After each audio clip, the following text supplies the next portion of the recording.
सदाशिवसमारम्भां शङ्कराचार्यमध्यमाम् अस्मदाचार्यपर्यन्तां वन्दे गुरुपरम्पराम्. ॐ. I had pointed out that in the 12th chapter of the Gita, Lord Krishna is presenting Bhakti Yoga in 5 levels. And the 5th and the final level of Bhakti Yoga is nothing but Jnana Yoga itself. So we should remember Jnana Yoga is the highest and the final level of Bhakti Yoga. And here the Lord that is worshipped by me through this level of Bhakti is not the Saguna Ishvara, but Ishvara in his original nature, which is Nirgunam Brahma. So in Jnana Yoga, I am worshipping Nirguna Ishvara. And the worship of Nirguna Ishvara is also a unique worship. It is not a physical worship of asanam samarpayami, arghyam samarpayami, padyam samarpayami, etc. Because for Nirgunam Brahma, where is the question of arghyam, padyam, etc.? Arghyam means water for washing the hands. Padyam means water for washing the feet. Achamaniyam means water for washing the mouth. And Nirguna Ishvara doesn't have hands, doesn't have feet, doesn't have the mouth. Where is the question of Arghya Padya Achamaniyadi? And therefore worship is in the form of the very study about Nirgunam Brahma. The very enquiry is a form of worship. The enquiry consisting of Shravana, Mananam and Nididhyasanam, systematic study, gaining the knowledge, converting it into conviction and assimilating this wisdom, that alone is the puja. And what I am offering is offering my ignorance into the fire of knowledge, and therefore Jnana Yoga itself is the form of worship I have to practice. And this Jnana Yoga form of worship, which is the 5th and final stage of Bhakti Yoga, is presented by the Lord in 3 verses, verse number 3, 4 and 5.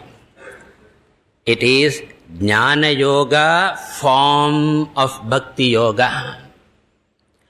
And the word that Lord Krishna is using here is Aksharopasana. So for Jnana Yoga, the technical word used here is Aksharopasana. Aksharam means Nirgunam Brahma and Upasana means Shravana Manana Nididhyasanam. So Aksharopasana is equal to Nirguna Brahma Vishayaka Shravana Manana Nididhyasanani. And the Jnana Yogis are called Akshara Upasaka. And having talked about the Akshara Upasana or Nirguna Brahma Vichara, Lord Krishna openly admits and confesses that Jnana Yoga is extremely difficult. Kleshodhika tarastesham avyakta sakta chetasam avyakta hi gatir dukkham dehavadbhiravapyate. And as I said in the last class, the Upanishad itself compares Jnana Yoga to walking on a razor's edge. Kshurasya dhara nishita duratyaya durgam pathastat kavayo vadanti. And why Jnana Yoga is difficult? The reason is, here the Lord that I want to worship is not available for objectification. And the Lord is not available for mental conception. It is imperceptible, unconceivable. And how can I worship or even study? Because my intellect is used to objectification, and therefore an objectifying instrument will find it difficult to conceive of an unobjectifiable Brahman. And it can be ultimately received only in one form. And what is that form?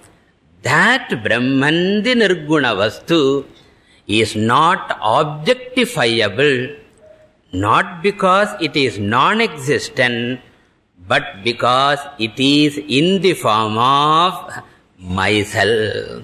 Soham. That is called Soham Jnanam. Saha means what? That Nirgunam Brahma. Aham means I am. Soham, very carefully you should write. If you are writing in Tamil, you may later read as Shogam. So it is not Shogam, Puriyaleyana Shogam, but it is Soham, Aham Saha. And that alone got shortened and came to be known as Hamsa Mantraha. Hamsa Gayatri is the shortened version of Aham Saha. Anyway, that's a different thing. So first problem is what? It is unobjectifiable. And the second problem we face is, it requires a lot of qualifications like Viveka, Vairagyam, Shamadhi Shatka Sampattihi, Mumukshutvam, etc. And therefore also it appears to be difficult. And therefore Krishna says, Kleshaha adhikataraha. Up to this we saw in the last class. Now the question is, if Jnana Yoga is extremely difficult, what am I supposed to do? Because I am a spiritual seeker and I am interested in moksha, but I am not able to follow Jnana Yoga, what should I do? Here alone we should be extremely careful. Here alone people get into problem. Majority of people give an answer which is totally non-Vedic. What is the answer generally given? If Jnana Yoga is difficult, leave it. Then what do? Try alternative paths. There is Karma Yoga, there is Bhakti Yoga, there is Raja Yoga, there is Nada Yoga, music season achollo. There is Nada Yoga, there is Kundalini Yoga. So many yogas are there. Therefore the general answer given is, since Jnana Yoga is difficult for majority, it is better to follow a simpler yoga. And generally they conclude Bhakti Yoga is a simpler yoga, because you have to only shed tears. in which we are experts. So this is missing the sampradaya. If a person gives such an answer, it means one has deviated from the sampradaya. Sampradaya will never give such an answer. Sampradaya means what? Traditional teaching. What is wrong with this answer? You should understand that we have already established through the Vedas and the Upanishads that for moksha several margas are not there. Tamevam vidwan amrita iha bhavati na anyaf panthaha ayanaya vidyate. Veda clearly says only jnanam will lead a person to moksha. Other than jnanam, alternative margas are not there. Because if ignorance is the problem, knowledge is the only solution. If darkness is the problem, bringing light is the only solution. Imagine the room is dark and you want to remove darkness from the room. How many margas are there to remove darkness? One person says, I don't have light at all. Please bring the broomstick. I will sweep away darkness. Another person says, I will do Shirasasanam in the room. Another person says, I will chant Vishnu Sahasranama. Remember, Vishnu Sahasranama is good, but it cannot remove darkness. Yogasana is very good, but it cannot remove darkness. Sweeping the floor is wonderful, but it cannot remove darkness. Avirodhitaya karma na vidyam vinivartayet vidya vidyam nihantyeva tejasthimira sanghavat. Shankaracharya tells in his Atma Bodha very clearly, darkness can go only by light, ignorance can go only by knowledge. Samsara is because of ignorance, therefore moksha can be only through knowledge. And if I firmly assert that knowledge is the only means, you should not conclude I am a fanatic. Because when I have to ascertain a fact, you cannot call me a fanatic. That means what? If I should not be a fanatic, I should admit alternative methods for removing darkness. Even if you call me a fanatic, I would like to be a fanatic, as Dayananda Swamiji says. I said, light alone removes darkness. If you call me a fanatic, better I will be a fanatic rather than a lunatic. So you call me by whatever name, I have to tell ignorance goes by knowledge alone. And the Vedas repeatedly ascertain jnanad evatu kaivalyam. And therefore to say that jnanam is difficult and therefore I will take alternative method is born out of confusion regarding spirituality. And again we should remember, darkness or ignorance goes only by knowledge, and knowledge comes only by inquiry or study. Any knowledge will come only by studying the relevant literature. If I want physics knowledge, I have no other method other than studying the physics literature. How many methods are there? I have no choice. If there are alternative methods of getting knowledge, like meditation, you go on saying what is physics, what is physics, what is physics. Or a plus b whole square is equal to what? You want to know. Therefore, you meditate. A plus b whole square, a plus b whole square. What do you get? You cannot get the knowledge by simply doing pada puja to your mathematics teacher, by chanting some mantras, by going to some temples. Knowledge requires the relevant study. Any knowledge requires consistent and systematic study. That should be extended to this knowledge also. That also requires athato brahma jignasa. Vyasacharya begins with this sutra.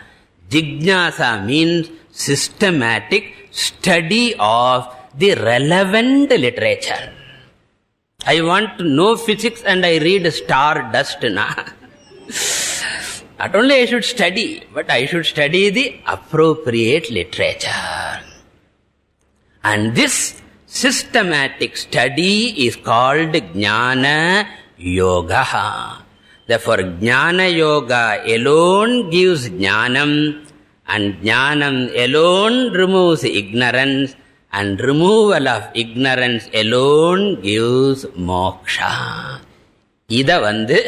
This foundation we should very clearly have. This is the traditional teaching. You study any commentary of Shankaracharya on any book, these fundamentals he will make clear. And if this is not clear, we will do lot of spiritual sadhanas without knowing what exactly I am in for. And if there is alternative method of getting knowledge, like touching the head, sparsha diksha, drishti diksha, or touching on the back, root of your back. If by doing any such thing, knowledge can be given, Krishna would have used that shortcut in the battleground, isn't it? Because battleground is the most inconvenient place for teaching. Therefore, Krishna must have handed over the knowledge by any other simpler method. The very fact that Krishna himself did not adopt indicates there are no alternative methods. Go through systematic study, gain knowledge and be free. This is Jnana Yoga. So therefore, never say Jnana Yoga is difficult and therefore I will take to alternative method kadayadu. Then what should I do? Because Krishna himself says Jnana Yoga is difficult. And you say I have to necessarily go through Jnana Yoga. What should I do? The answer is very simple. If Jnana Yoga is difficult, make Jnana Yoga easy. If Jnana Yoga is difficult, make Jnana Yoga easy. So what is the next question? How to make Jnana Yoga easy? Very simple. You prepare yourself for Jnana Yoga. You qualify yourself for Jnana Yoga by getting Jnana Yogyata Praptihi.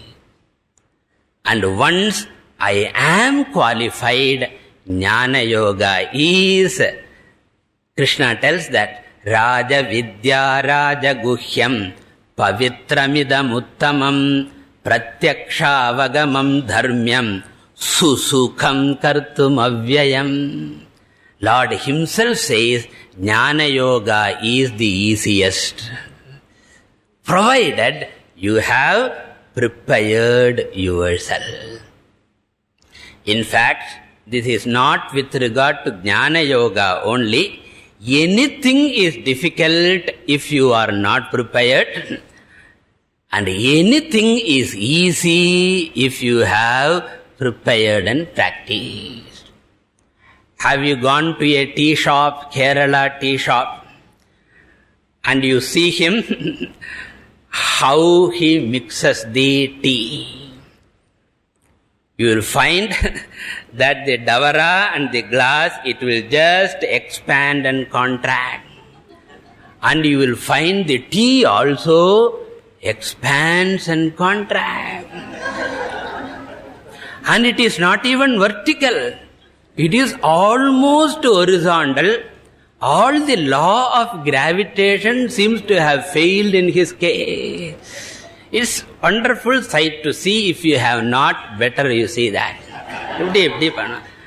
And he doesn't even look at the tea. He is talking politics to the person there, and then tuck one sound and he keeps there with all the froth, it will be there in front. And because he is seeing this effortlessly, you try. At the end, only davara will be. There will be no tea. So, காப்பி ஆத்துறதும் difficult தான். Therefore, Jnana Yoga is easy or difficult. We never answer, we ask the question for whom. For the unprepared, it is difficult. For the prepared, it is easy.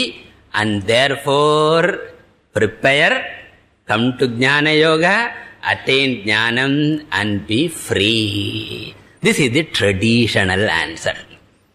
Then what is the next question? How to prepare myself for Jnana Yoga? And that preparation alone, Lord Krishna himself presents in the following slokas. Jnana Yoga is the fifth and final step. If you find the fifth step very difficult, go to the fourth. If you find the fourth is difficult to reach, go to the third. If third is difficult, go to second. The second is difficult, go to first. If first is difficult, I don't want to say go to hell and all. If the first is difficult, better luck next birth. So we have a beautiful flight of stairs. Saturday class also a staircase of 5 steps. Sunday class also a staircase of 5 steps. So now Krishna wants to come down from the 5th level to the 4th level, which is given in the next 3 verses. We will read. Verse number 6. ये तु सर्वाणि कर्माणि मयि सन्न्यस्य मत्पराः अनन्येनैव योगेन मां ध्यायन्त उपासते.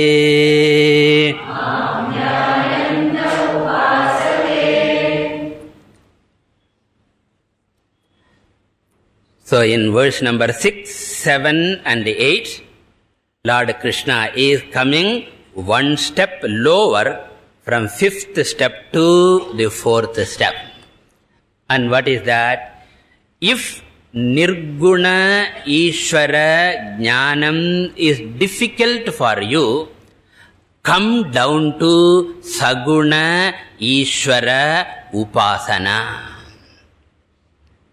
Come down to Saguna Ishvara Upasana, meditation upon Ishvara with attributes.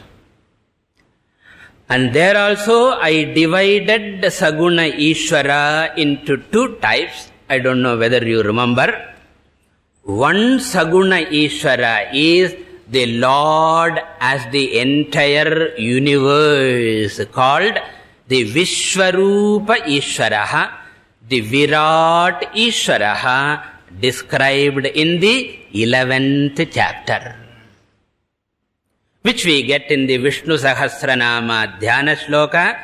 Bhufpadau yasya nabhirviyadasura chandrasuryau cha netre karnau ashaha shirodyauh mukhamapi dahano yasya vasteyam abdihi antastham yasya vishwam sura nara khagago bhogi gandharva daityaihi chitram ramramyatetam tribhuvana vapusham.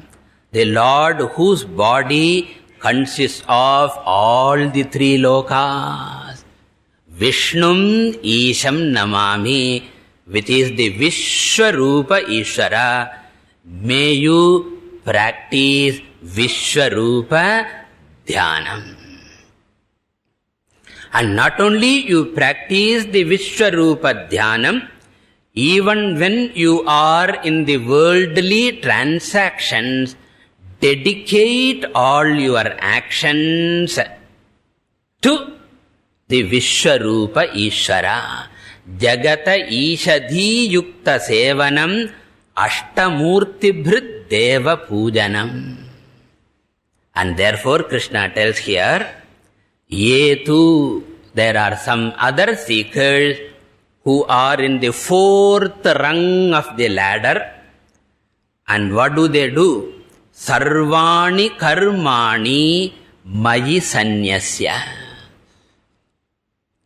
So they dedicate all the actions at my feet. And where are the feet of the Lord? Sarvatah panipadam tat sarvatokshi shiro mukham. Lord's feet are everywhere. So when I am doing an action, this action goes to the world and it is acted upon by the laws of the universe, and all these are done by whom? The Lord, whose hands are nothing but the laws of karma. Therefore, when I say the laws of karma shapes the result, for me, the devotee, the laws of karma are the hands of the Lord. Every law is the hands of the Lord. So Lord is shaping the result through His hands in the form of the law of karma. And therefore I dedicate to the laws of karma, to the hands of the Lord. Sarvani karmani sanyasya. Here the word sanyas is not renouncing. Normally the word sannyasa means renunciation. In this context, sannyasa means dedicating, offering. And now the question is, how can I offer the karma to the Lord? Imagine I am going to sweep, or I am going to write a letter, or I am going to do a project in the computer.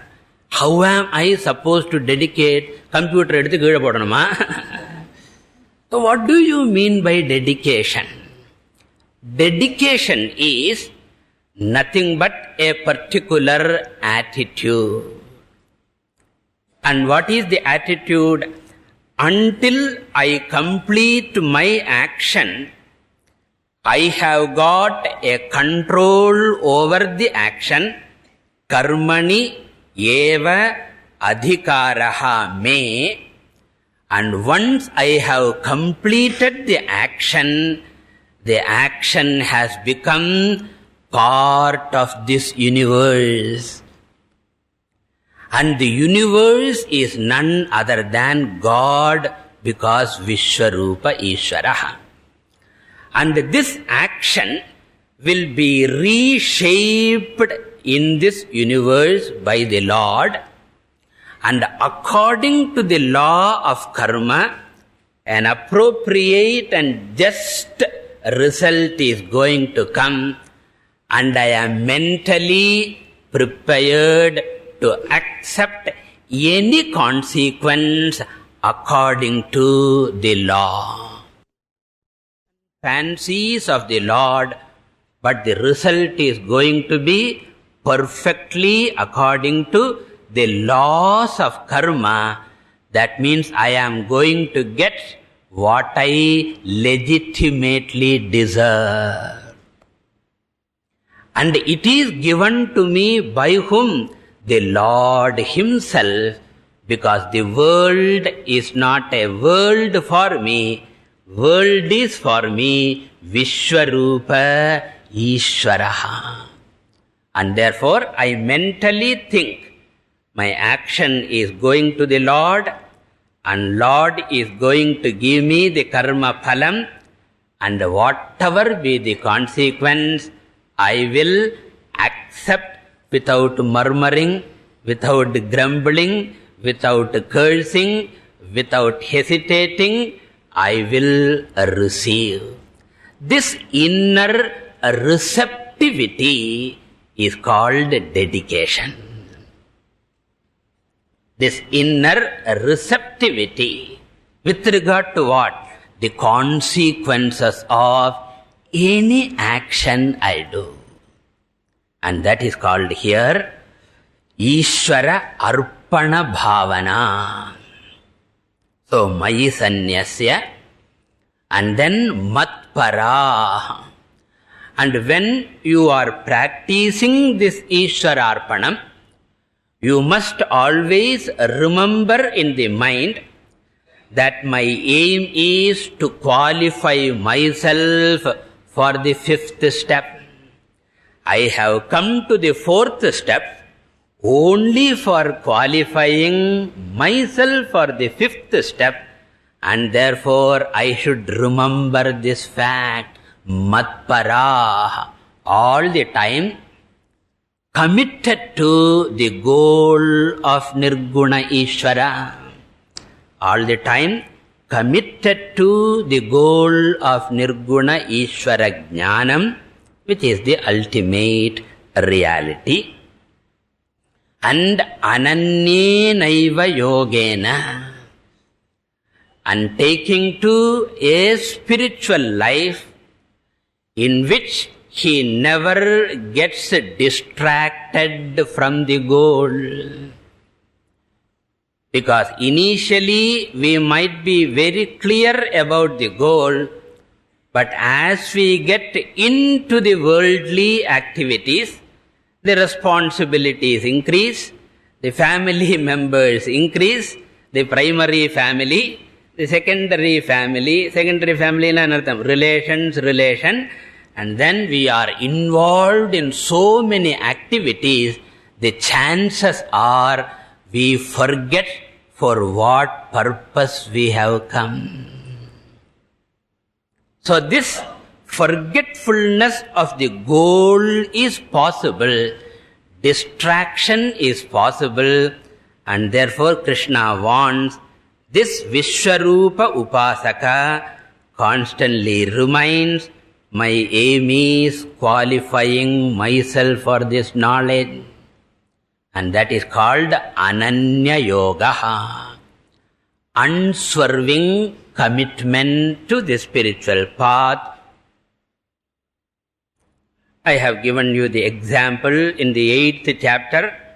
When we go to some place in a train, maybe Delhi, Calcutta, in between there are so many intermediary stations. We may get down, we may buy newspaper, we may buy eatable, we may do all transactions, but in and through all the transactions you are aware that this is not the destination, but this is an intermediary stop. The vadai may be very tasty, but if you get caught in the vadai, the train will go.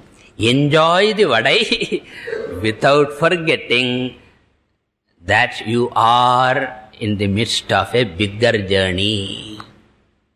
And that is called Ananya Yoga. And with that, Mam Dhyayantaha Upasate, so they worship me through this meditation. So Vishwarupa Dhyanena Te Mam Pujayanti. And that is what all the prayers, yadyat karma karomi tattadakhilam shambho tavaradhanam kayena vacha manasendriyairva buddhyatmana va prakrite svabhavat karomi yadyat sakalam parasmai narayanayeti samarpayami. All these are inbuilt in our culture, but the problem is we learn these shlokas mechanically and kadabada chant and run to office or in front of the TV, one of the places. So these are all in our culture. Then what will happen to them? That is said in the next verse. Tesham aham samudharta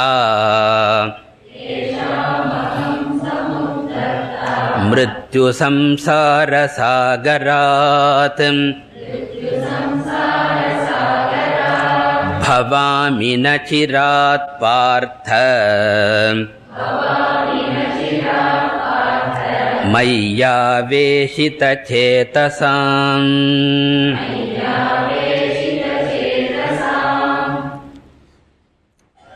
So Krishna says, hey Arjuna, these Vishwarupa Upasakas are special for me because their main goal is discovering my true nature, and since they are committed to my pursuit, I will give them special attention. Ananyāścintayanto mam edanāf paryupāsate tesham nityabhiyuktānām yogakshemam vahamyaham. And therefore they are special people, mayi aveshita chetasam. So they look upon me not as a means for materialistic ends, they look upon me as an end in itself.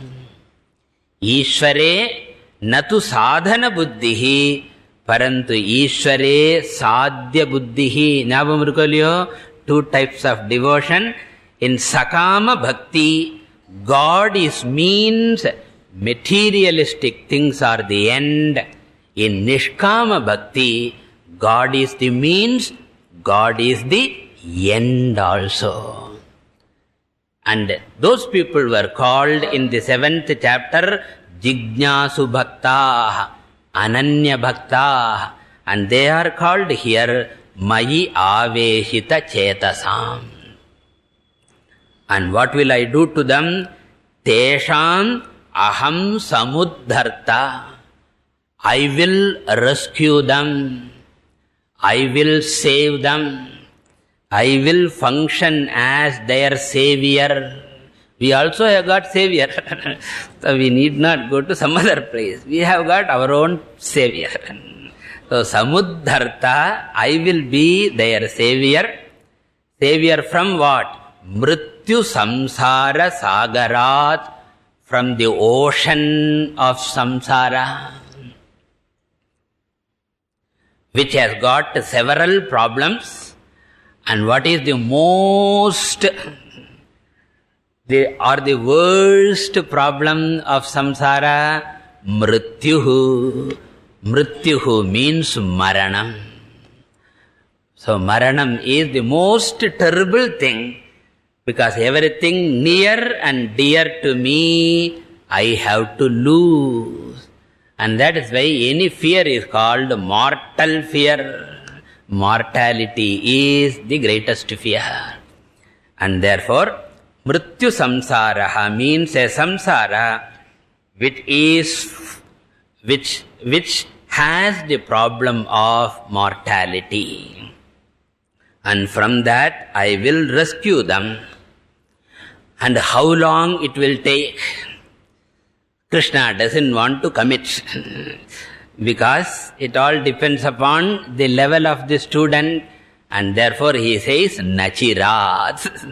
Before long I will rescue those people who are Vishwarupa Upasakas, who are in the 4th rung of Bhakti Yoga.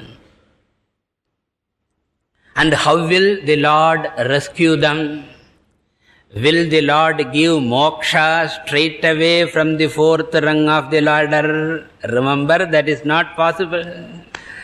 I have told you that moksha requires jnanam, jnanam requires jnana yoga. Therefore, when Bhagavan says, I will rescue them, what Bhagavan means is, I will make them fit for the fifth rung of the ladder. I will give the necessary conditions to go through Jnana Yoga. If they require the qualifications, I will supply. And if they require Guru, no problem. I have got plenty of Gurus. I will send them. And if no Guru is available, what? I myself will become Guru, hey Arjuna, as I have become Guru to you. And therefore, Nachirat he Partha aham samuddharta bhavami. And therefore, forget Jnana Yoga for the time being. Commit yourself to Vishwarupa Upasana. So that Krishna summarizes in the next verse, number 8. Mayyeva mana adhatsva Mayi buddhim niveshaya Nivasishyasi mayyeva Ata urdhvam na samshayaha.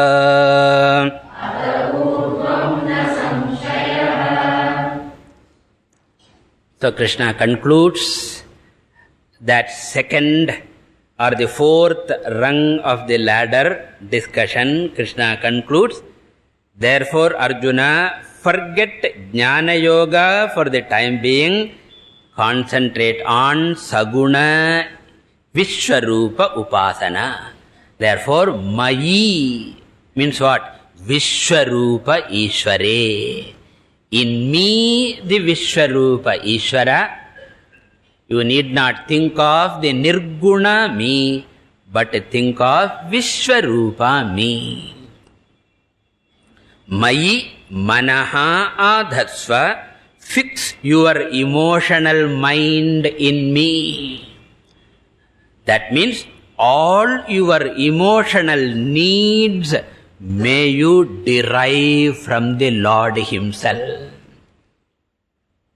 Because Lord being the totality, whatever be your emotional needs, it is an inexhaustible, what is that? UPS uninterrupted power supply Bhagavan can give. If you ask any local people, they may give, they may not. For some time they will say, I love you, then they will say, I love you. It's all unpredictable. They may give me security, they may not. So therefore, Krishna says, don't seek anything from the world or people. You use the world for only giving. Whether it is security or love or care or help, you use the world and people only for the rehearsal of giving. And whatever be your requirement, you take from me, the Lord. And the advantage is, if it is any person, that person has to be around me. And older I become, the more I want the children to be around, and they are in some other country. And they cannot come whenever you want. Enna America la chumma vara mudiyuma. So I feel more and more insecure. And even if they are around, I don't want them to go to the office. I want to be around near the bed all the time. How is it possible? Everybody has got his own, her own duty. If it is Vishwarupa Ishvara, he is all the time with me. I never miss the Lord. And therefore Krishna says, emotionally learn to depend on me, the Vishwarupa Ishvara. And not only that, Mayi buddhim niveshaya. And your intellect also must be convinced of the Vishwarupa nature of God. Blindly saying Lord is Vishwarupa, Lord is Vishwarupa, that is not enough. After all, we are rational beings, we are thinking beings, therefore intellect always will question. How can I look upon the whole universe as Ishvara? So when intellect raises that question, you should have a convincing answer. And that is why we say scriptural study is important. Without scriptural study, when I have got devotion to the Lord, it is always a shaky devotion. It can always be threatened. But when the devotion is based on understanding, out of conviction, it can never be shaken. And how to get that conviction? Go back to the teaching Bhagavan has given in the 7th chapter, in the 9th chapter, in the 10th and 11th. And what was the teaching given? There, the Lord was defined as Jagat Karanam. Both the Nimitta and Upadana Karanam. I don't want to get into that. If I get into that, 7th chapter. So therefore, I am resisting my temptation to get lost.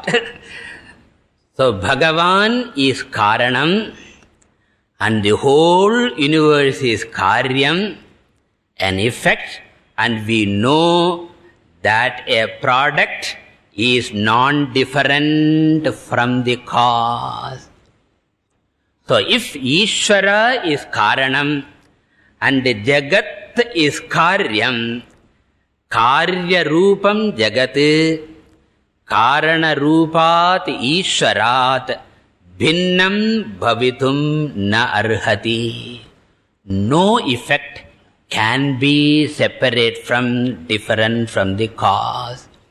So when I am handling the ornaments, I am handling the cause, the gold alone. When I am handling the furniture, I am handling the cause, the wood alone. When I am handling the pots, I am handling the cause, clay alone. When I am handling the world, I am handling the clay, anga clay. I am handling the cause, Ishvara alone. Therefore, Akasha is Ishvara, Vayu is Ishvara, Agni is Ishvara, Sarvam Ishvaramayam Jagat. This is called conviction born out of the scriptural study. And therefore Krishna says, Mayi buddhim niveshaya, may your intellect also be convinced of what you are doing. And if you are not convinced, continue the study. And still you are not convinced, continue the study. Still you are not convinced, continue the study. How long? Until you are convinced. And if you are not able to be convinced in this janma, continue in the next janma. Swamiji, you yourself will come to teach. In fact, you require a better teacher. The very fact that you are not convinced indicates that I am inefficient teacher. So therefore, better look for a better one. Anyway, that is all joke. You are understanding, I know.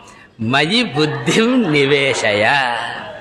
And if you do that, nivasishyasi mayeva. The glory of Vishwarupa Bhakti is, I am never away from the Lord. There is no question of separation, and Viraha Geetam and again joining back, worrying that the Lord will run away from me and he will go to another devotee. That is what I cannot stand. Enna vittu ponalum paravalla. Kadari manamurigi naan azhaikkavo, idara maadarodu nee ramikkavo, idu tagumo, idu murayo, idu dharmam thano. Ella ennathinalenna? You limit the Lord. When the Lord is Vishwarupa, Lord is simultaneously with everyone. And therefore, nivasishyasi mayyeva, you will remain in me alone all the time, just as the wave is never away from the ocean. Ataha urdhvam. So after this practice, which practice? Vishwarupa upasana practice, you will never miss me. Na samshayaha. There is no doubt at all. Therefore, Arjuna, come to the fourth rung of the ladder, then go to the fifth and be free. But suppose you say, Vishwarupa upasana is also difficult. Because it requires an expanded mind. I have to expand my mind to accommodate the whole universe as Ishvara. Which means I should never have raga or dvesha. I should be willing to accept every part of creation as divine. Therefore, I should not complain against anything. It is extremely difficult. We will say that I am ready to look upon everyone as God except a few people. Swamiji, enakku oru list irukku. Avale ella everyone has a list. Except them, everyone is God. If everybody accepts a few people, God will not have anything left to it. Therefore, Vishwarupa upasana itself may be difficult. Then what to do? Krishna says, Kavala kadayade, you come to the third rung of the ladder. How? Verse number 9. Atha chittam samadhatum na shaknoshi mayi sthiram abhyasa yogena tataha mamichhaptum dhananjaya.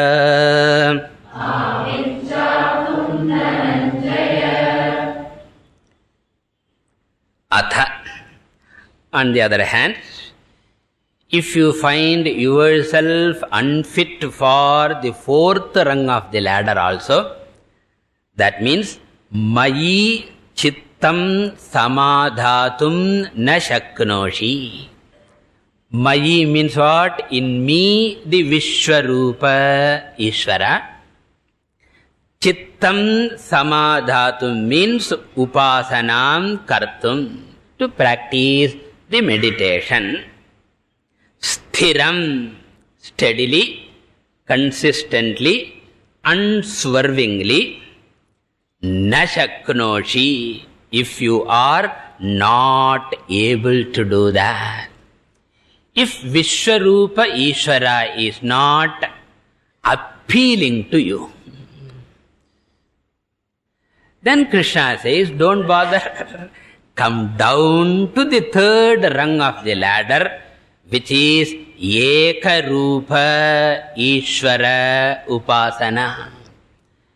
Instead of taking the totality, come to any particular personal form of God, which is called Ishta Devata Upasana. And we have got so many personal forms for the Lord, which is unique to Hinduism. In no other religion they have such a variety of forms. We have got the biggest departmental store of gods. And we have got Rama, we have got Krishna, we have got Devi, we have got Vinayaka, we have got Venkatachalapati, we have got Ayyappa. And they don't mind if you want to add a few more Annai, Velanganni. Vechuko. After all are stepping stones. None of them is the ultimate.